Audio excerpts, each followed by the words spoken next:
Hola, soy Andrea Rangel, tengo 12 años de experiencia siendo psicóloga, máster en psicología infantil, educadora y directora de un jardín infantil en Bogotá. Y además soy la mamá de Leticia y Federico. Por mi preparación le apuntaba a la maternidad perfecta, pero no fue así. Por eso decidí crear este espacio para aprender, crecer y sentirnos identificadas, porque la maternidad no viene con manual. Hola, bienvenidos a un nuevo episodio de Maternidad con Manual. Un espacio para aprender, crecer y sentirnos identificadas.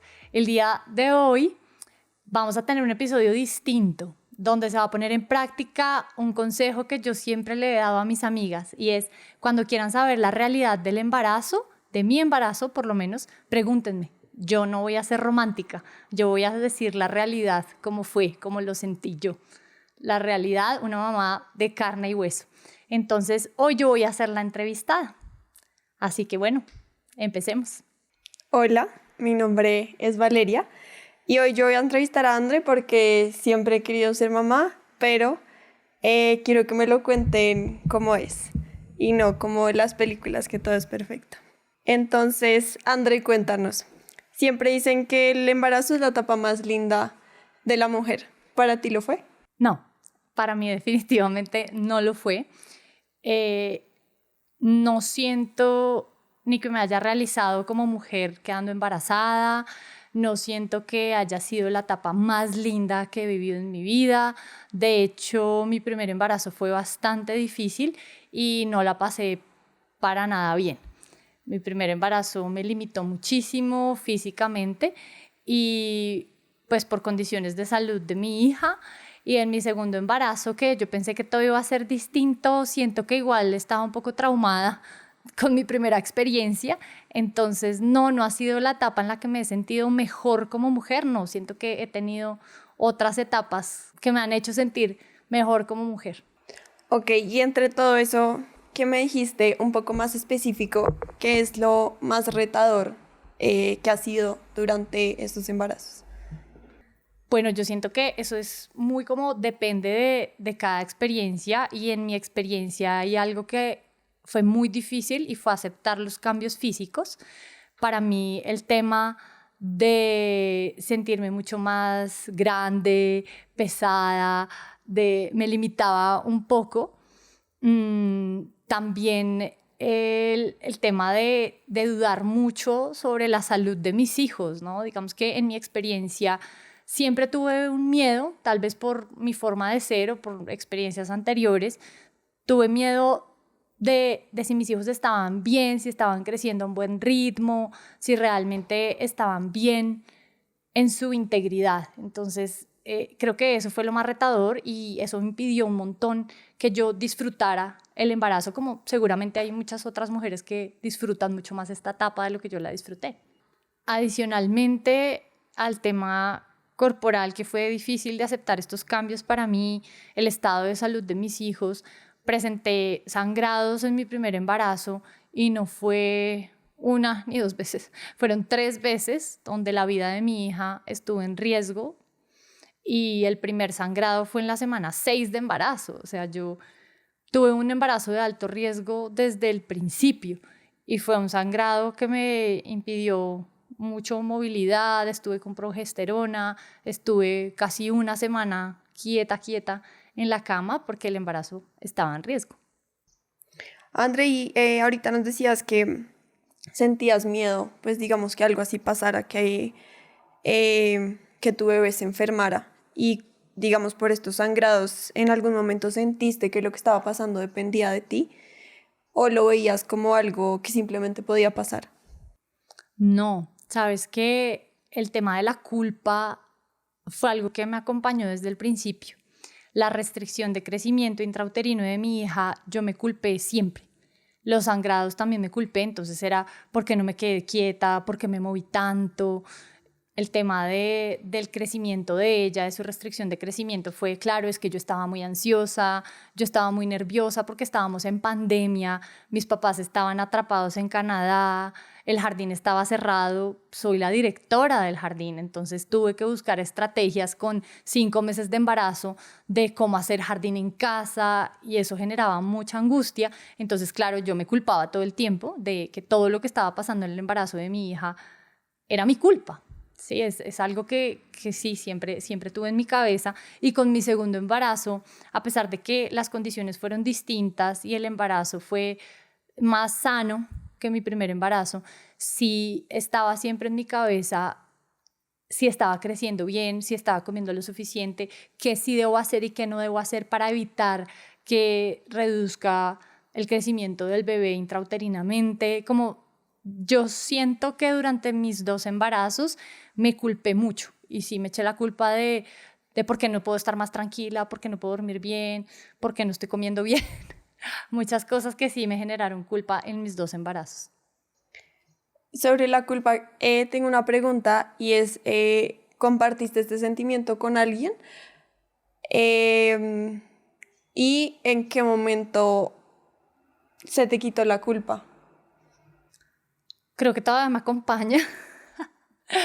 Sabes que no es algo que yo hubiera compartido con alguien, creo que me lo tragaba yo solita, porque el tema de la culpa era también un poco reforzado por el entorno. Era, la niña está chiquita porque tú no comiste bien, la niña está chiquita porque tú estás muy estresada. Mm, y temas como que me alimentaban el hecho de que mi hija fuera pequeña intrauterinamente era mi culpa. Entonces no lo compartí con nadie por miedo a sentirme más juzgada y más calificada.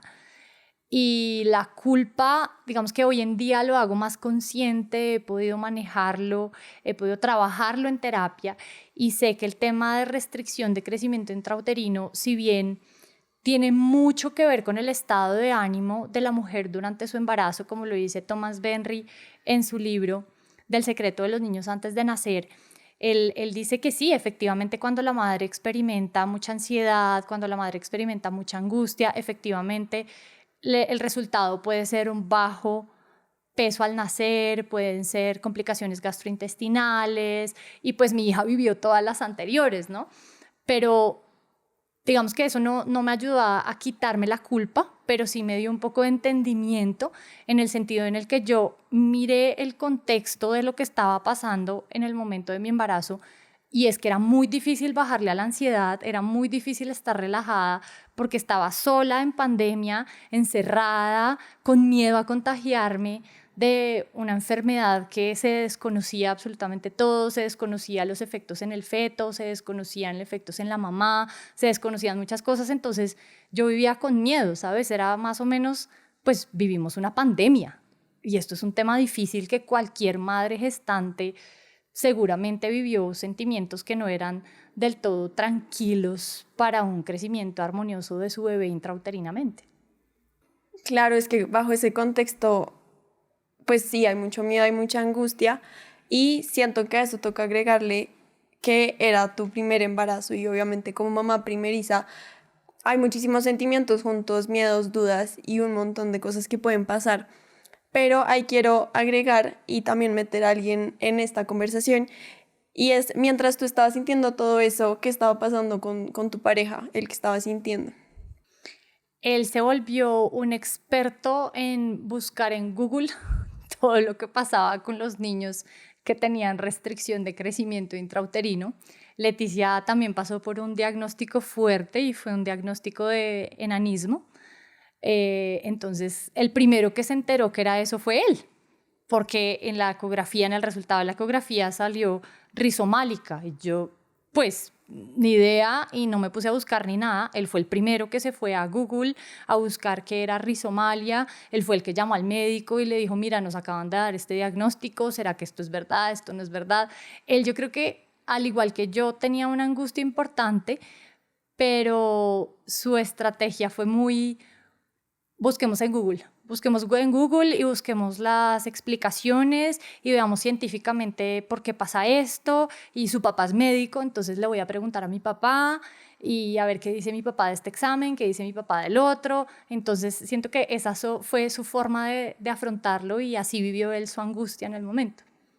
Bueno, André, ya teniendo el contexto de los dos y ya pues pasando este primer embarazo, ¿Cómo fue el segundo? ¿Fue igual? ¿Algo cambió? ¿Como ya tenías un poco de experiencia, fue algo diferente o cómo fue para ti? Mira que, como te decía hace un momento, yo siento que yo sí quedé como con un trauma de mi experiencia del primer embarazo, porque si bien el embarazo de Federico se llevó a cabo con normalidad, mi cabeza siempre estaba pensando que algo estaba mal.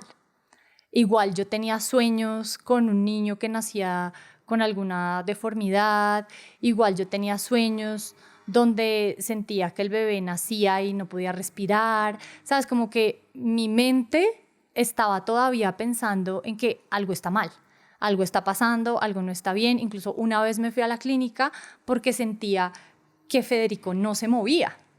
Entonces también eran esos momentos de la ansiedad de ¿será que se mueve? ¿Será que no se mueve? ¿Será que está bien? ¿Será que no está bien? Entonces, si bien lo viví mucho más tranquila, hice cosas que quise hacer en el embarazo de Leticia y no pude hacer, estuve más acompañada por mi red de apoyo, mi familia, tuve showers presenciales, en la pandemia solo tuve showers virtuales, viví una experiencia distinta.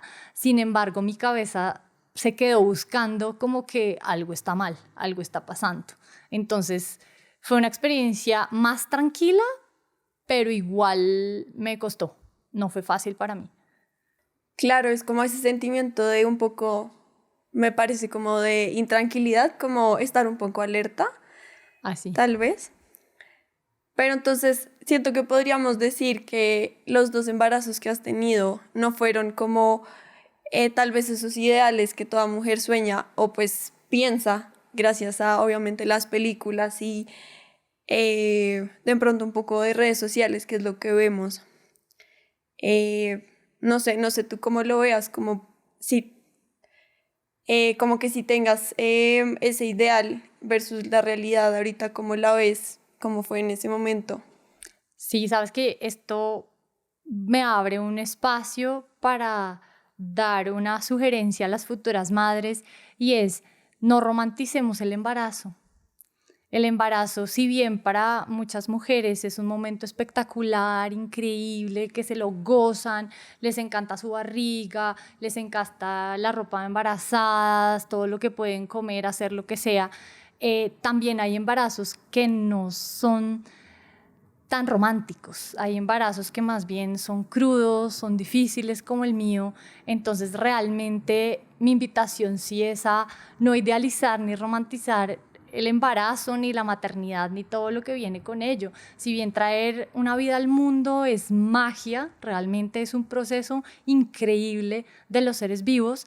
eh, Cualquier proceso lleva cambios, algunas veces sacrificios, y todos esos cambios hay personas que están preparadas para vivirlos por sus características de personalidad, pero hay otras personas que nos cuesta un poquito más vivir todos esos cambios. Entonces mi sugerencia sí es, vale, como que las mujeres que están pensando quedar embarazadas traten de aterrizar el embarazo a la vida real, a su vida real. Cada una tiene características distintas y situaciones diferentes durante el embarazo. Entonces la sugerencia es: no lo idealicemos ni lo romanticemos tanto, es vivámoslo como lo tenemos que vivir y seamos realistas.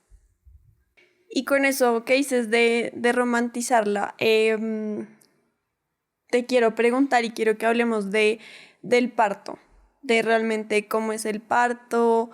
A veces siento que las películas pueden llegar a dramatizarlo un montón, o si realmente es así, o cómo es, porque siento que puede haber como mucho miedo frente a cómo es todo esto del parto. Y así como lo dices, yo me topé con una persona increíble en redes y es Carmen Moreno. Carmen Moreno creó algo que se llama el hipnoparto. Y Carmen Moreno justamente lo que dice es eso, es: todas tenemos miedo al parto, porque es algo completamente desconocido. Así digamos que el parto natural se le llama natural porque es así, porque siempre vamos a saber qué hacer, pues es algo que nos genera mucha incertidumbre. nos genera miedo, y más si somos primerizas, ¿no? Con mi segundo hijo yo decidí que iba a ser cesárea, ya sabía cómo era la cesárea, ya sabía lo que se sentía, ya sabía cómo era una sala de partos, ya conocía a mi médico, me sentía confiada, tranquila, pero mi primer embarazo no, mi primer parto yo no sabía que era una cesárea. Pues sí, obviamente uno sabe, pero tú no sabes cómo es en el momento real y verídico. Entonces, Carmen Moreno lo que dice en su estrategia de hipnoparto, que desafortunadamente la conocí al final de mi primer embarazo, es: confía en tu cuerpo. No sabemos si va a ser en el agua, cesárea, natural, con epidural, sin epidural, no se sabe, pero trata de estar informada y confiar en que va a pasar lo que tiene que pasar. Podemos planear un montón, pero al final tú no sabes en qué momento van a ser tu hijo. Tu hijo se puede adelantar, tu hijo puede llegar a la semana 40 y todavía no sentir como el trabajo de parto. Entonces sí, es el tema del parto, es un confiar en nosotras, es un confiar en el proceso, confiar en nuestro cuerpo, y no importa cuáles sean las circunstancias, lo importante es que estemos preparadas más que todo mentalmente para la situación. André, ¿y si pudieras devolverte en el tiempo y estar contigo cuando ibas a estar en ese primer embarazo y también en el segundo, qué te dirías a ti misma como de esos aprendizajes? Y claro, como ya lo ves como de atrás para adelante, por decirlo de alguna forma, como qué te dirías, y que también qué le puedes decir a todas nosotras que queremos ser mamás, pero obviamente tenemos todavía muchas preguntas al respecto. Sí. Primero, no las quiero asustar.